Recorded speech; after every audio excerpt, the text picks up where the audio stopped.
শেখ হাসিনা যা করছে এরকম কোন সরকারে কেউ করতে পারবে না, আর ওইতো না। দেশের মানুষ বাঁচে হানিয়ে খুব কষ্ট করবে, দেখবেন, আমি বলছি, মনে রাখবেন। আবার শেখ হাসিনা দেখায় গরিবের টাকা মারি খায়, বিদেশে হলাই আছে, হাতার নামে কেস আছে। ইংলিশের আনছে এক ডাকায়, আরেক ডাকায় যেটা ইংলিশের আনছে। এই দেশে এত বুদ্ধিজীবী শিক্ষাজীবী আছে, এইগুলো চোখে দেখে নাই। এই ডাকায় যেটা নিয়ে বসেছে তো জায়গায় ঘর উঠে দিতে হাসি নাই গরিব মানুষের বা মধ্যম শ্রেণীর পরিবারের। এরকম কোন সরকারের পাইত না, আর দিত না।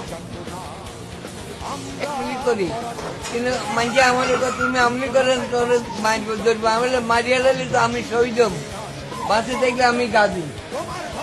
কিন্তু আমি ভয় করি না, আর্মি টার্মি কেউ ভয় করি না। আমি রোডে গান রয়েছে বলি, আল্লাহর রহমতে দোয়া করি না আমাদের জন্য।